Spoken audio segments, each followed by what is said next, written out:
Should you pay off your mortgage earlier? Invest. Brent, I am so excited about this because we get asked this question all the time and people want to know. And there are different thoughts out there in the financial world as to what is the most advantageous strategy. Should I pay off my mortgage as quickly as possible and get that knocked out? Or should I not pay off my mortgage and get my money working for me? And today, we hope we can answer that question. Well, of course, the answer is it depends. It depends. Because personal finance is very personal. But we did think, hey, this is one of those things. Why not do one of the tried and true things that we like to do, which is Gemini ha dicho, deciding whether to pay off your mortgage early or invest your extra cash is one of the most important financial choices you will ever make.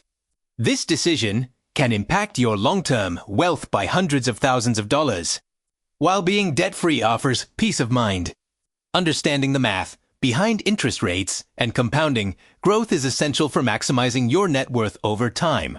the Money Guy case study. We said, let's look at two different types of financial wealth builders. Let's look at Debt-Free Dave, and then let's look at Manny the Mutant. And let's assume that both debt-free... I wonder where those names came from. Oh, I don't know. It's just the content team just... let's assume that they're both 30 years old. They're both going to have a $500,000 mortgage. They're both going to do a 30-year fixed mortgage. And we went ahead and assumed, we looked at the average the average mortgage rate over the last number of years at about 5.3%. Right? Which, by the way, is still a good bit lower than if you walked in off the street right now. You're Sure. not getting a 5.3, but That's we figured exactly we'd go right. in between. So if we just look at the principal and interest payments, the monthly payment for each of them would be $2,768. But they're each going to employ different strategies. Debt-Free Dave is going to pay an extra $1,000 per month every month on his mortgage. So he's going to pay $3,768 every single month. And then once that mortgage is paid off, he's going to invest all of the remaining, because people make this argument, man, if I get my debt paid off quickly, I will have more to invest. So once his mortgage is completely paid off, he's going to invest $3,768 per month all the way till the end of the 30-year period. But then we have Manny. And Manny says, you know what, I'm at a 5.3% interest rate, but I'm young and I believe that my money can work for me. So instead of paying $1,000 extra on my mortgage, I'm going to begin investing $1,000 every single month. And since Manny is 30 years old, we believe that Manny over the long term could receive about a 9% rate of return based on our wealth multiplier assumption. So there's the case. There's the two that are laid out. Now, Brian, when you look at these two, do you think to yourself, man, I'd rather be Debt-Free Dave or I'd rather be Manny the Mute? Well, I mean, I think there's several things to pay attention to. We've done the math, and we're going to show this deeper in the illustration. It is interesting that Debt-Free Dave will have this house paid off at 16 and a half years. 16.5 years. So there's going to be 13 and a half years. He's going to be able to throw the kitchen sink at investing. Mm-hmm. What I will be curious, and I know the answer, but I'm just going ahead and laying the groundwork, is that, yes, it is great that you get to 100% now throw that money towards investing, but people often underestimate the power of the time. Mm-hmm. That compounding growth of just putting a little bit of today for tomorrow and deferred gratification is something pretty powerful. And that's what I like about these case studies.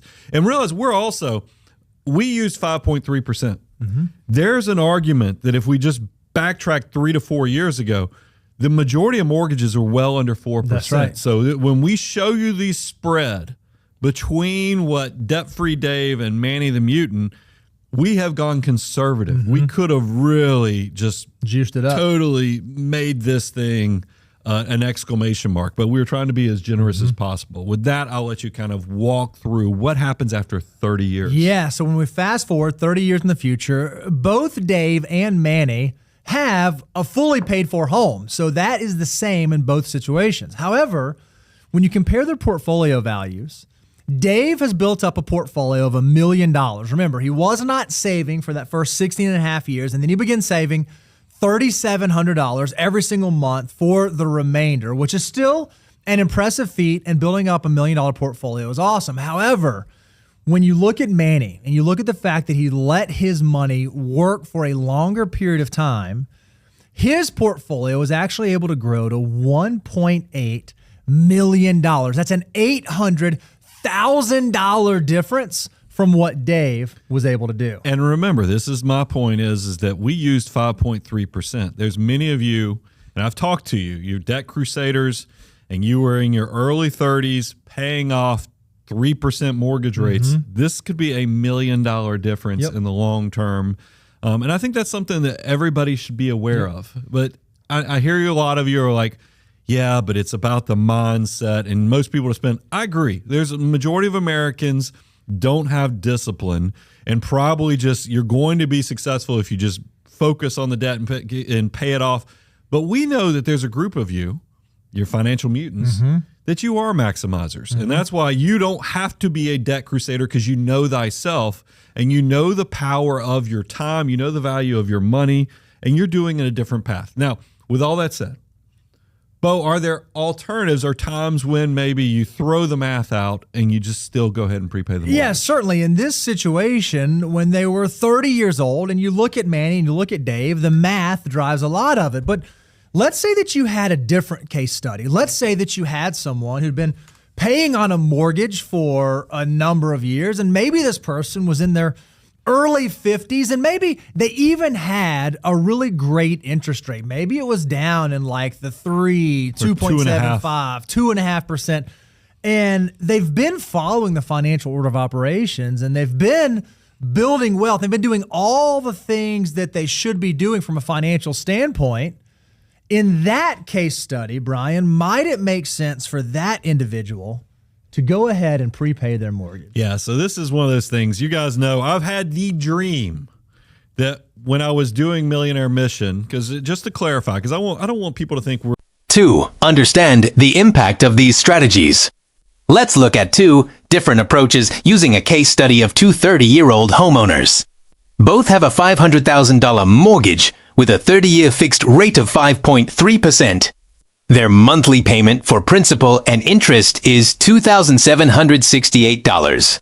However, each follows a completely different strategy for handling their surplus income.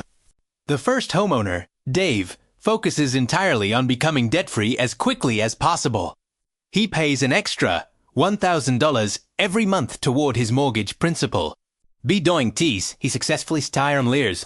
Once the house is paid off, he shifts his focus and begins investing $3,768 every month until the 30-year mark. The second homeowner, Manny, takes a different path based on the power of time. Instead of putting extra money toward the mortgage, he keeps his 5.3% loan and invests that same $1,000 monthly into the market, assuming a 9% long-term rate of return. Manny is betting that his investment growth will significantly outpace the interest cost of his home loan over the same 30-year period. After 30 years, both individuals own their homes free and clear, but their investment portfolios look very different.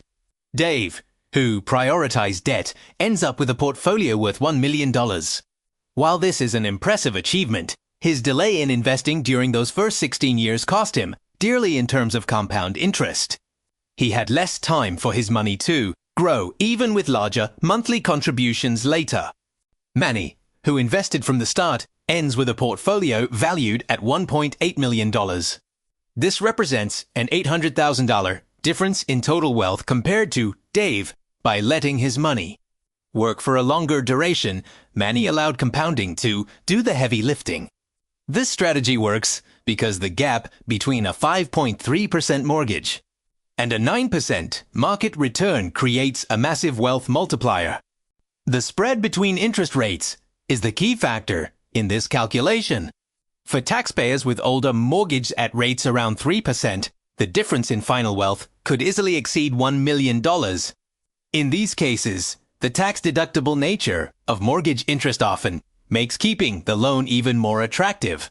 Lower interest debt effectively acts as cheap capital that you can use to build a larger nest egg. Of course, personal finance is not just about the math. It is also about your personal discipline and stage in life. Most people find success by focusing on debt because it provides a guaranteed return and simplifies their financial life. However, If you are a disciplined investor who understands the value of time, maximizing your investments while carrying a low-interest mortgage is often the superior mathematical move. Age also plays a critical role in determining which strategy fits your needs. While a 30-year-old has the luxury of time to let investments grow, someone in their 50s might prioritize the security of a paid-off home before retirement. As you get closer to leaving the workforce, reducing fixed monthly expenses becomes a vital part of a stable financial plan, regardless of what the market returns might be. Ultimately, the goal of any tax and financial strategy is to increase your total net income and long-term security.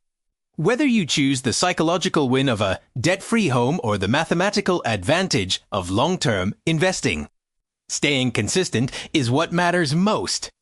By understanding these trade-offs, you can make an informed decision that aligns with your personal goals and helps you build lasting financial clarity.